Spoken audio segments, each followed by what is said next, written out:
I'm Kay, a part-time housewife, aged 48. My husband, Ethan, who is 2 years older than me, and I have been living a peaceful life since we were unable to have children. However, a year ago, Ethan's parents, John and Susan, suddenly arrived at our house with a load of household goods, announcing their company had gone bankrupt. John, who had built a successful business from scratch, had been gradually losing customers to overseas manufacturers over the last few years, leading to the bankruptcy. They were in debt by about $500,000 and had to sell their high-rise apartment. Even the apartment that Ethan's brother, who was the vice president of the company and was living with his wife, was sold. Having nowhere else to go, John and Susan asked if they could live with us.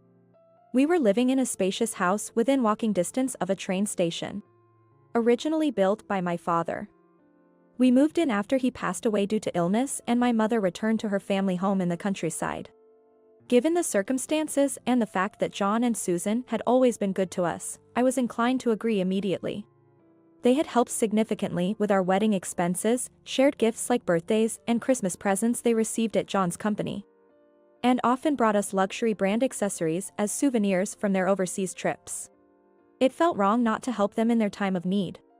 But Ethan strongly advised against it, saying, "We shouldn't live together. I'll somehow pay for an apartment for them." He warned me, "I don't want to speak ill of my parents, but their sense of normalcy is off. They'll end up hurting you, Kay." I didn't fully understand his meaning, but it made me anxious. Before we could decide, frustrated by our delay, John and Susan moved in with all their belongings. It took me less than a month to realize Ethan was right. Firstly, John and Susan used to live in a spacious high-rise apartment, so they had a lot of furniture, appliances, clothes, and hobby items. They brought all of that with them and have now taken over the second floor of our house. They even demanded high-quality air conditioning for all the rooms on the second floor, citing the value of their belongings. Then, they started criticizing the food I cooked, down to the ingredients. Store-brand milk? That might upset my stomach. We always shopped at department stores. Oh no. Meat with a discount sticker, and it's not even imported. We only eat high-quality beef. If I followed their wishes, our household's food expenses would double or triple.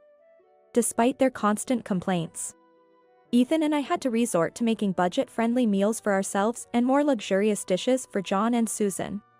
Of course, Ethan scolded them, assuring me, "You don't have to give in to their demands."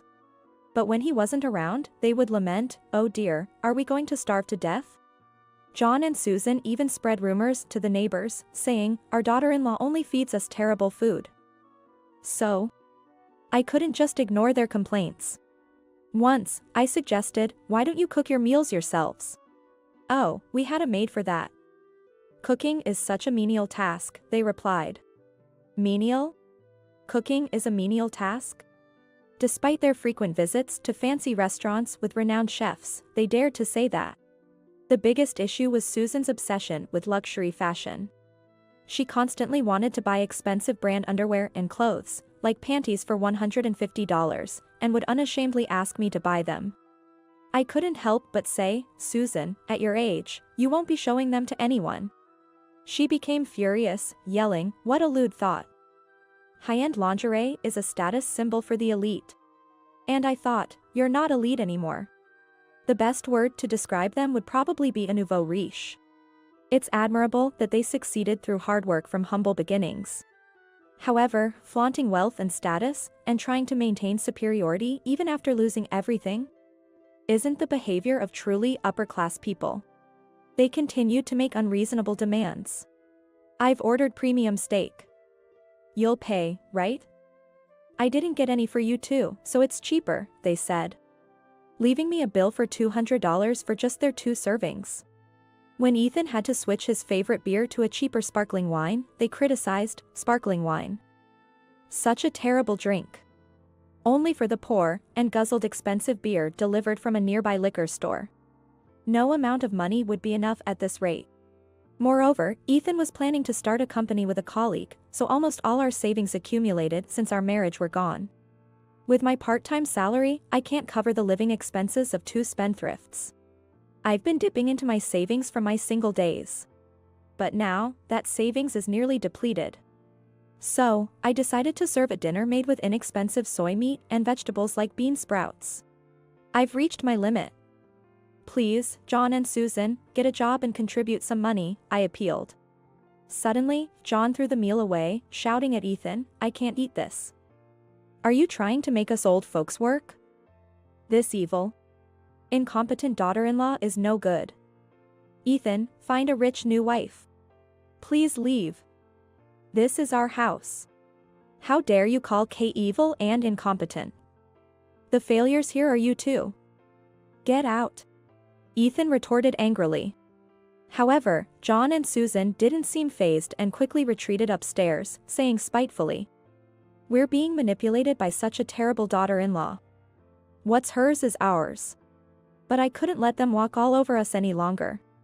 I decided to consult my mother in the countryside. And she came up with a brilliant plan. I shared my mother's plan with Ethan and booked a 2-night, 3-day hot spring tour for John and Susan. I'm sorry for overstepping my bounds, John and Susan. I've reflected on it. As an apology, I've booked a luxurious hot spring hotel for 2 nights. Would you like to go? Their eyes lit up, and they eagerly accepted the invitation. Just as planned. Upon returning from their trip, John and Susan screamed when they entered their room on the 2nd floor. What is this? All our stuff is gone. Whose luggage is this? They found unfamiliar furniture, appliances, and clothes. Smiling, I explained from behind them. They belong to my mother. She's moving in today to live on the 2nd floor. Your belongings are no longer in this house. After my father's death, my mother had moved back to her family home in the countryside. But I had called her to explain the situation and asked if she could stay with us for about a month. My mother, who hates injustice, I thought, might be able to get John and Susan to behave. Then, to my surprise, my mom said, I'm tired of living in the countryside and have been thinking about moving back. If Ethan agrees, I might just move there again. Really? That's wonderful. But the 2nd floor is occupied by them. I'm sorry, but you might have to sleep in the dark room on the 1st floor. That's fine. I'll move into the 2nd floor right away. She said with a smile, teaching me how to evict John and Susan. The plan was to force them out. We timed their trip with my mother's move, hired movers to take their belongings out of the 2nd floor. And then brought in my mother's things. What are you doing? This is our room. We'll sue you for trespassing. John and Susan shouted. Calmly, my mother replied. You seem to be mistaken. This house is in my name, and I only allowed my daughter Kay and her husband Ethan to live here. The trespassers are you. Indeed, according to my father's will, the house was in my mother's name, not mine. Learning the truth, John and Susan turned pale. But Kay said we could live here. Susan desperately argued. I never said such a thing. You forced yourselves in here. Then why have we been living here? If you didn't kick us out, it means we can stay. But my mother remained unfazed by her words. I have a rental agreement with my daughter Kay. Even if she said you could stay, without my permission as the landlord, you have no right to live here. My diligent mother had us sign a rental agreement even though we're family, to keep things proper. Unless you two have contributed even a fraction of the rent from your own pockets, I might consider it. But in reality, you've not paid any rent, let alone living expenses. That's because the company went bankrupt and we had debts. The debts were settled with the sale of your and your eldest son's apartments. You're receiving pensions, aren't you? Why haven't you paid anything? As my mother logically cornered them, they turned ashen and looked down. Looking down at them, I gave the final declaration. Your belongings have been moved to a spacious monthly apartment near the station. It costs $2,000 a month. I'll cover the first month and the moving costs, but I won't be involved any further. Then, John and Susan turned to Ethan, pleading. Ethan, you wouldn't abandon us, would you? Think of all we've done for you. It's time to repay us. Ethan put on a pained expression. I'd like to help, but I've quit my job. I've used up all my savings, I can't afford to help you too. Indeed, Ethan had an obligation to help his parents, but only if he was financially capable. You can't get blood from a stone. Hearing this, John and Susan were completely despondent. Their eyes unfocused, but soon Susan remembered her eldest son, the former vice president, and begged him over the phone to let them stay. They were promptly rejected. I later heard that the company's downfall was partly due to clients favoring overseas manufacturers, but more so due to John and Susan misusing company funds for investments and lavish purchases. Finally, John and Susan, in tears, left for the monthly apartment in a taxi Ethan called. They sold furniture, appliances, Susan's clothes, and jewelry to barely afford a small apartment. They occasionally asked Ethan for money, but live modestly on your pension, and you should manage, he firmly replied. All our pension goes to paying debts. Susan wailed over the phone. Apparently, the debt was due to their continued spending habits even after moving. There was no saving them. 2 years have passed, and Ethan's business with his colleague is finally taking off. I assist him with my fast typing skills and enjoy peaceful days relishing my mother's cooking. I'm Nancy. Until recently, my husband and I were living with my in-laws, but we've finally managed to end that living arrangement. The reason was the typical conflict between mother-in-law and daughter-in-law. It's not that I always had a bad relationship with my mother-in-law, Susan. We had a fairly good relationship. Since my husband, Kevin, is the eldest son, he had mentioned from the beginning of our marriage that we might end up living with my parents. Asking what I thought about it, I reluctantly agreed, saying, well, it can't be helped, but ensure our privacy is respected. However, after we got married, my father-in-law, Peter, fell seriously ill and had to be hospitalized for a long time. With no prospect of returning to work, he had to quit his job. As for Susan, she had been a stay-at-home wife and had never worked before. Additionally, Kevin has a much younger brother, Steve, who is still a college student. He lives far away, on his own, and needs financial support. Peter and Susan's financial situation became quite difficult. When my husband discussed it with me, we could have just provided financial help to Susan. However, Susan strongly insisted, you two are planning to live with us in the future, aren't you? So why not start living together now? Our apartment lease was up for renewal, and my in-laws' house, which they had been renting for many years, was quite old. Given the circumstances, I reluctantly agreed, but I insisted on having separate toilets, bathrooms, and kitchens. We ended up living in a 2-family house, with us on the 2nd floor and Peter and Susan on the 1st. This was crucial for privacy and because of my work. Actually, I'm a freelance illustrator working from home. Not to brag, but I'm quite successful. In fact, I earn more than Kevin, who works at the city hall. But with this comes constant work, and when I was single, I often worked through the night.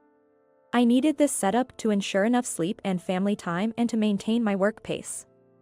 However, it seems Susan wasn't too happy about this arrangement from the start.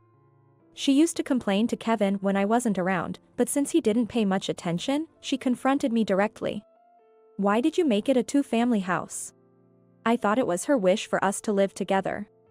It made no sense to me. Turns out, she had assumed traditional living arrangements where only the bedrooms are separate. In her mind, there was no need for 2 households. I, as the wife, should be doing all the household chores. It's a waste of money. 2 entrances, 2 sets of utilities, it's just extravagant. She believed a normal, large single-family house would have been more spacious and luxurious. But Peter and Kevin decided this, I said. Though it was my wish, they were the ones who made the final decision. Susan firmly believes her views are common sense and doesn't accept anything contrary to her beliefs. She never bothered to check the floor plan, assuming it would be just as she imagined. But the house was already built, there was nothing we could do about it. Yet, her anger didn't subside. She raged, this is not living together. Nancy tricked me and demanded that I do all the household chores for both our house and hers. Excuse me? Aren't you a stay-at-home wife? It was a genuine question, not sarcasm, but it only added fuel to the fire. Peter was in long-term hospital care, and she only visited him about once every 2 weeks. Why should I take care of everything, including her share, when she's not working? And if finances were tight, she could work part-time. She furiously retorted, your job is just an amateur's playtime. How dare you live off my son's earnings?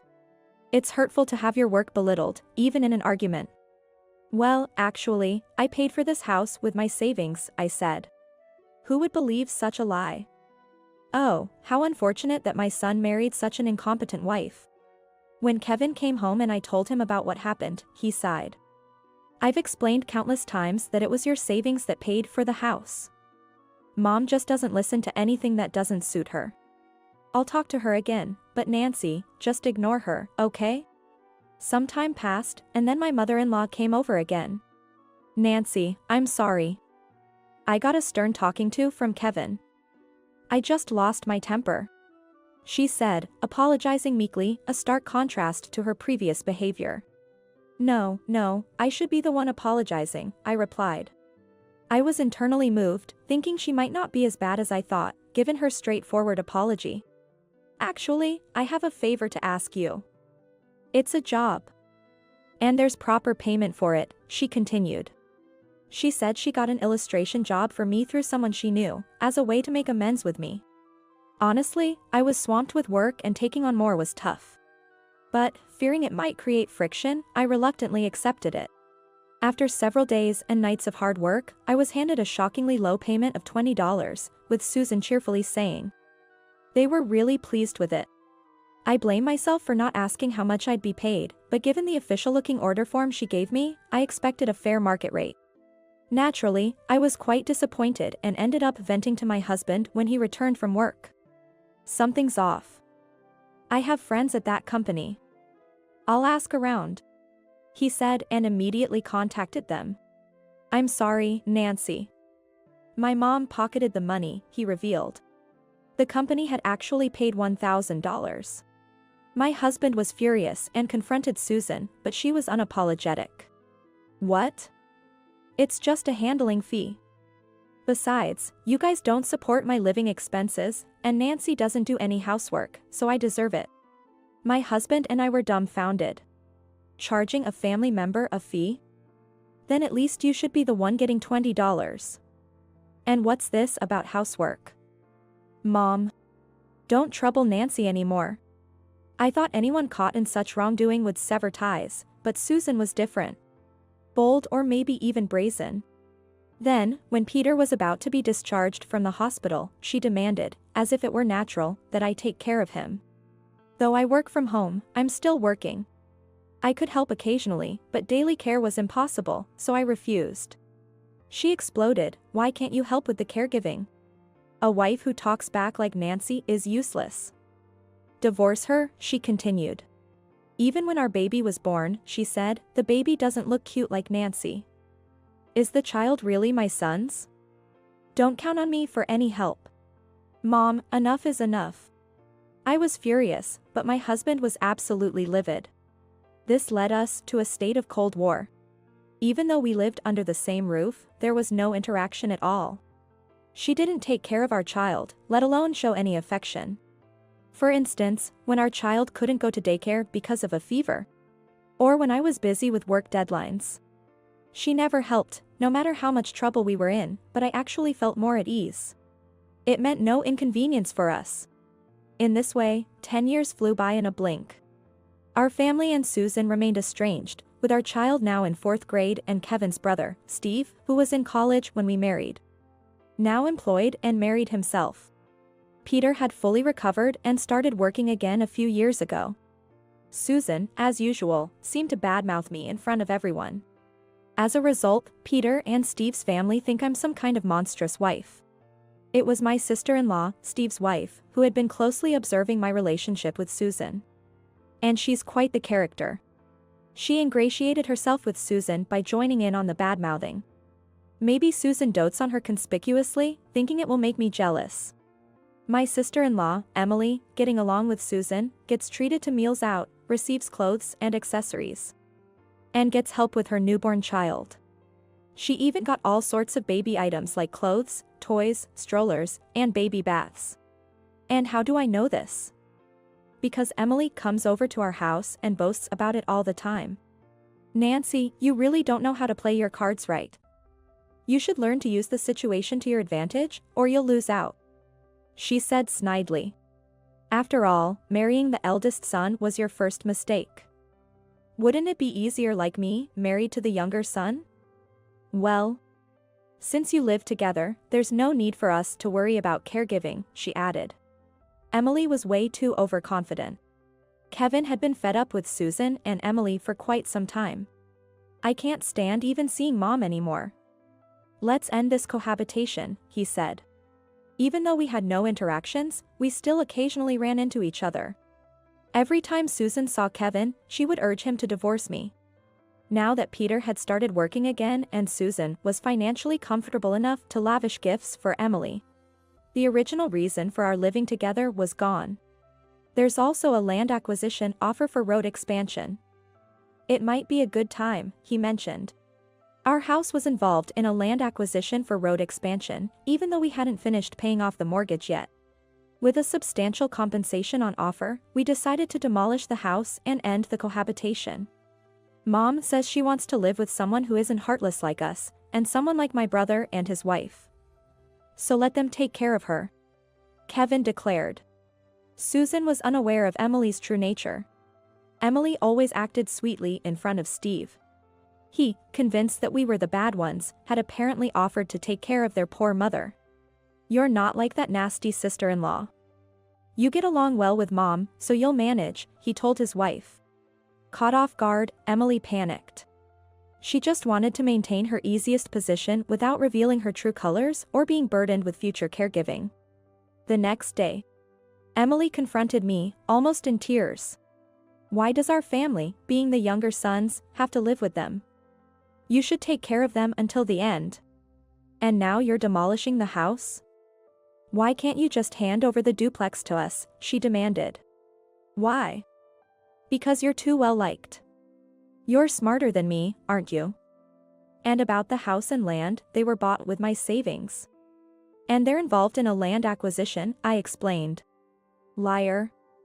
Mom never said anything like that, she exclaimed, shocked. But of course, Susan wouldn't tell her anything that didn't suit her. Also, we've already paid a considerable amount for Peter's hospital bills. We've kept all receipts and recorded everything in proper ledgers.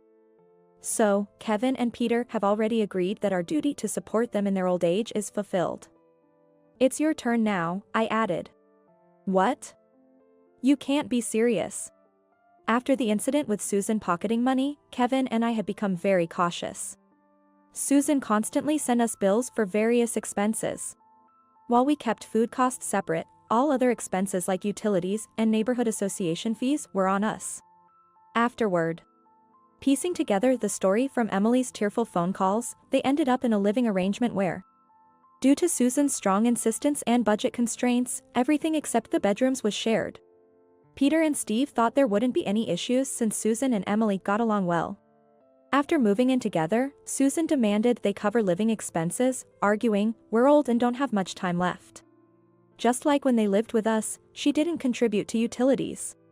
She also refused to contribute to any living expenses, including food, as they ate together. Moreover, Susan fell down the stairs in the new house, injuring her back and requiring care. Frustrated by her limited mobility, she began taking it out on Emily. Suddenly, the care and financial support she thought were none of her concern became her burden. And with no help with the children and being the target of her outbursts, it was too much for her. Their relationship with Susan soured quickly. Steve and Emily argued fiercely, with him asking, "Why can't you get along with Mom?" Their marital relationship deteriorated. Peter, who had ignored the issues between me and Susan, continued to turn a blind eye. However, he ended up getting injured by a plate thrown by Emily during one of their fights. This led to a long hospital stay. Meanwhile, Steve, struggling in his personal life, made a significant mistake at work and had to do overtime every day to resolve the issue. Their family was in the midst of collapse. Given the characters of Susan and Emily, it seemed likely there would be more trouble, but it was no longer my concern. We had fulfilled our obligations and blocked their calls. Our family is now living peacefully and happily in a condominium in the neighboring town. free from years of problems.